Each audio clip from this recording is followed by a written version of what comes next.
नमस्कार मित्रों। आज अपनों से अपनी बात में मैं वास्तव में अपनों के साथ हूं और अपने गांव के ही बगल में एक समेदा गांव है। आजमगढ़ का एक बहुत बड़ा गांव है ये, और बहुत कारणों से ये जाना जाता है। और यहाँ से हमने जूनियर हाई स्कूल की शिक्षा ली हुई है, और यहीं से कुछ दूर पर वो विद्यालय भी है आजमगढ़ गाजीपुर मार्ग पे। उसका नाम श्री देवदास मुखराम सिंहपुर माध्यमिक विद्यालय। और उस विद्यालय में पढ़ने के दौरान जो मेरी कुछ उपलब्धियां रही, उसमें एक बड़ी उपलब्धि रही जिस शख्सियत से आज मैं आपको इंट्रोड्यूस करूंगा। वो मेरे मित्र भी हैं, मेरे छोटे अनुज भी हैं, भाई शैलेंद्र सिंह जी। ये बगल में यही वो स्थान है जहां आज के लगभग 39 वर्ष पूर्व 1985 में मैं इनके घर आया था। कहा जाता है होनहार वीरवान के होंठ चीकने पात। अपने विद्यार्थी जीवन से ही इनके भीतर जो है पेंटिंग या इस तरह के ग्राफ या इस तरह की चीज़ों के प्रति तकनीकी विज्ञान में भी बड़ी अभिरुचि रखते थे। मैं बाइस्कोप देखने के चक्कर में आया था, एक मंडई बना करके उस पर प्रोजेक्टर और पर्दे लगा करके ये उस समय फिल्म दिखाया करते थे। वही देखने के चक्कर में मैं इनके साथ यहाँ तक आया हुआ था। और हम दोनों लोग तब से लगातार, हालांकि हम लोगों का जो जुड़ाव है वो पारिवारिक जुड़ाव भी है। आपके चाचा हमारे घर आए दिन आना जाना रहता था। उनका अमीन साहब बहुत चर्चित व्यक्ति हुआ करते थे यहाँ के। तो मित्रों, शैलेंद्र भाई, इस यात्रा के दौरान सब लोग अपनी रोजी रोटी की तलाश में अपनी प्रतिभा और अपनी मेहनत के बदौलत जीवन के विभिन्न क्षेत्रों में आगे बढ़ते हैं। और इनका परिचय मैं कराने से पूर्व बस इतना कहूँगा कि हमें गर्व है कि ये हमारे मित्र हैं और मैं इनको जानता हूँ, और ये हमारे ही नहीं पूरे आजमगढ़ के लिए गौरव बन चुके हैं। आजमगढ़ में मतलब यदि आपने सोशल मीडिया पे या मीडिया में देखा होगा, या आजमगढ़ से बाहर पूर्वांचल में भी इन्हीं मूर्ति कला के लिए और खास तौर से पीतल की मूर्तियों को बनाने में एक महारत हासिल कर चुके हैं, और इनकी अपनी एक पहचान बन चुकी है। हाँ, पिछले साल आपने देखा होगा बलिया में पूर्व प्रधानमंत्री स्वर्गीय चंद्रशेखर जी की जो मूर्ति का अनावरण माननीय मुख्यमंत्री जी ने किया था। इसके अलावा राजेश्वर प्रसाद सिंह जो पीजी कॉलेज गाजीपुर के संस्थापक थे, उसका भी अनावरण माननीय मुख्यमंत्री जी ने किया था। आदरणीय चंद्रशेखर जी की एक मूर्ति यहाँ से कुछ दूर पे ही जहानागंज में कुछ वर्षों पूर्व यहाँ के माननीय विधायक और इसके अलावा बहुत सारे पूर्व मुख्यमंत्री माननीय स्वर्गीय मुलायम सिंह यादव जी की भी मूर्ति आप बना चुके हैं। इस तरह से लगभग 2 दर्जन से अधिक ये केवल पूर्वांचल के जिलों में ही आपका काम हो चुका है, और जिसके लिए दिन प्रतिदिन इनको अभी हाल ही में माननीय मुख्यमंत्री जी ने मिलने के लिए भी बुलाया था। जब वो मूर्ति का अनावरण बलिया में आदरणीय चंद्रशेखर जी का कर रहे थे, तो उसके बाद उन्होंने व्यक्तिगत रूप से बुला करके शैलेंद्र भाई से मिला था। और आज इन्हीं की तपोभूमि, इनकी ये जन्मभूमि है। तपोभूमि, ऐसे बड़े सौभाग्यशाली लोग होते हैं जो अपनी जन्मभूमि और तपोभूमि दोनों को एक बना लेते हैं।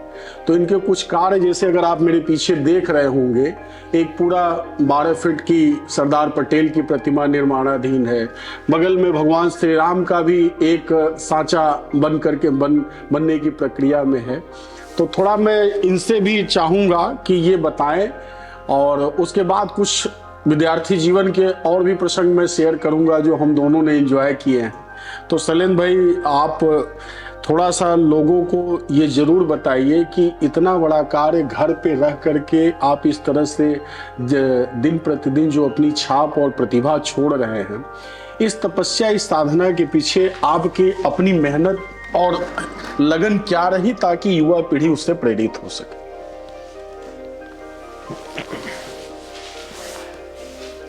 विश्वविद्यालय से बीएफए के बाद एमएफए करके फिर पीएचडी मेरे हुआ, फिर छोड़ के हम चले आए क्योंकि हमको काम करना था। और उसमें जैसे आर्थिक रूप से कारण था, और दूसरा ये चीज़ था नौकरी के प्रति रुझान नहीं रखे इस वजह से कि एक गुण भगवान का दिया हुआ है और छोटे से जीवन में उसी को साध लें तो ये बड़ी चीज़ है।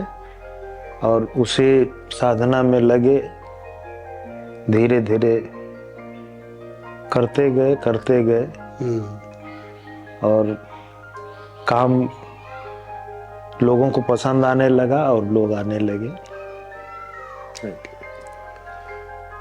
हमारे साथ आपकी बेटी बगल में संपदा सिंह भी बैठी हुई है और अभी इनके कुछ हम लोगों ने काम को देखा कि जिस तरह से शैलेंद्र भाई अपने विद्यार्थी जीवन में आर्ट्स का काम किया करते थे, बिटिया में वो हुनर बखूबी दिखाई दे रहा है। और मैं चाहूँगा कि बेटी खुद अभी तक उन्होंने जो भी इस तरह की आर्ट्स बनाई है वो दिखाएं।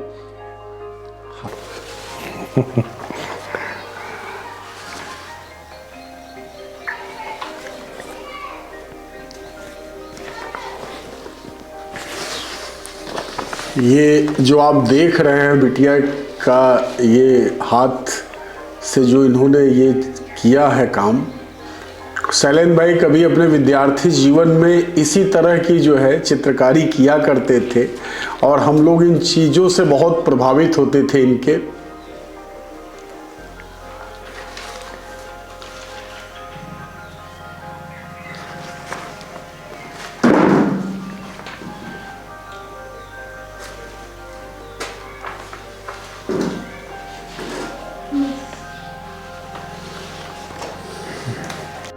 ये शैलेंद्र भाई की बिटिया संपदा है और मित्रों आप देख सकते हैं कि बच्चों की सृजनात्मकता को अगर हम लोग कोशिश करें कि वो किसी तरह से उनको पूरा अवसर मिले पनपने का।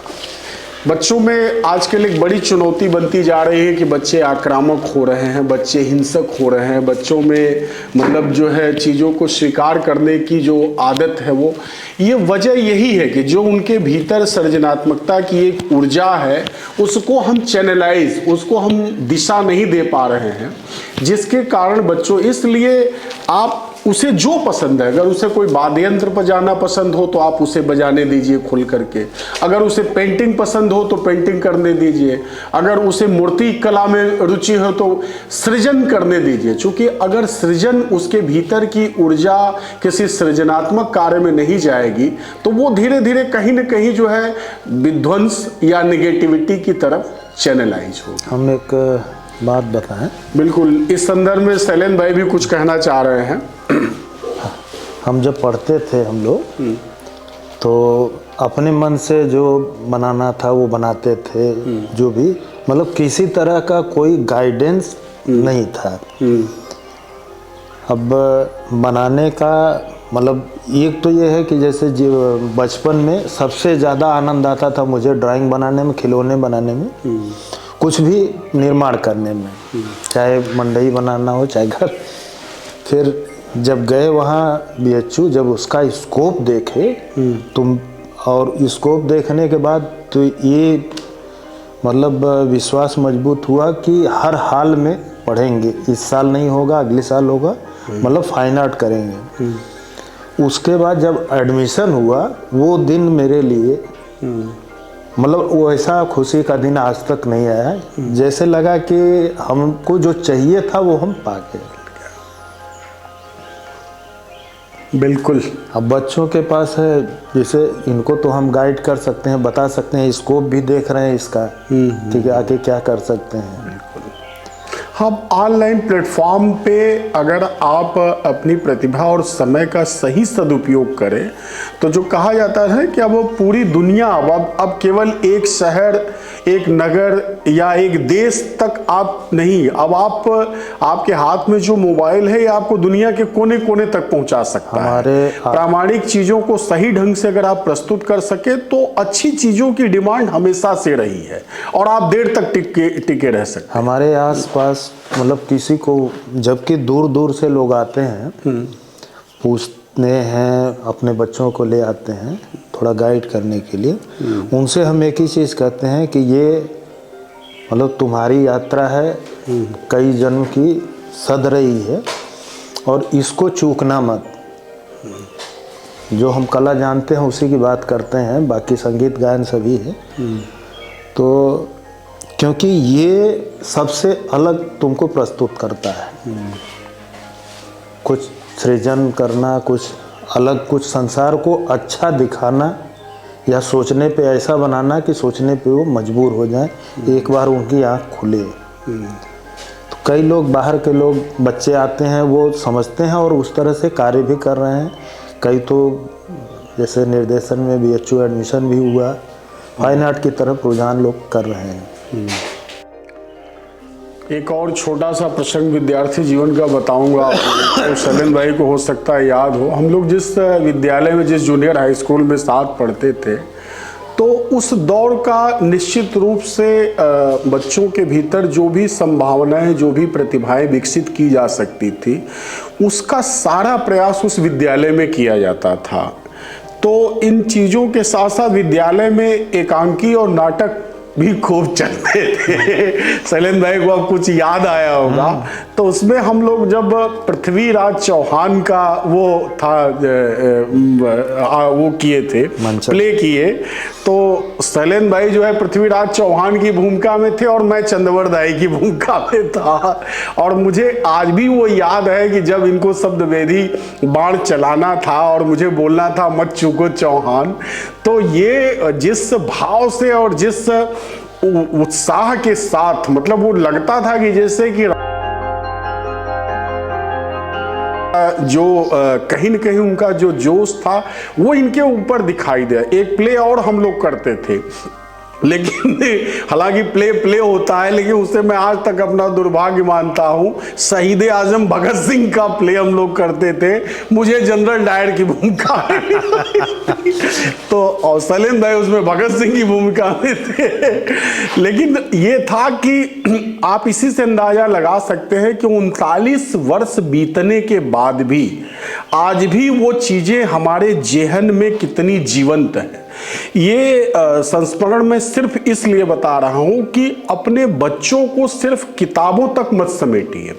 उनको जो इस तरह की सृजनात्मक गतिविधियां हैं, जो उनके व्यक्तित्व के, कोई जरूरी नहीं, अगर वो अच्छा गा सकता है गाए, वो खेल सकता है वो खेले, मतलब किसी भी चीज में जो वो कहते हैं ना, पूरा रामचरितमानस के बारे में गोस्वामी जी ने एक शब्द लिखा कि जो काम आप स्वांतः सुखाय करते हैं वही आपके जीवन में अर्थ रखता है, और वही चीजें लोगों को प्रेरित करती हैं, और वही युगों युगों तक लोगों का मार्गदर्शन, प्रेरणा का स्रोत बनती हैं, और वहीं पे आप अपना सर्वश्रेष्ठ भी दे पाते हैं। तो बच्चों को शैलेंद्र भाई को आज मैं इंट्रोड्यूस क्या किया, ही ऑलरेडी वेल नोन एक पर्सनालिटी बन चुके हैं, आजमगढ़ के ये गौरव हैं। हाँ, मेरा जरूर सौभाग्य है कि इस बहाने में जो है यहाँ पर आया और इनके काम को देखने के साथ साथ आप लोगों तक भी इसे पहुँचा सकूँगा, ये मेरा सौभाग्य होगा। इसके लिए फिर से शैलेंद्र भाई का भी बहुत बहुत धन्यवाद। और सभी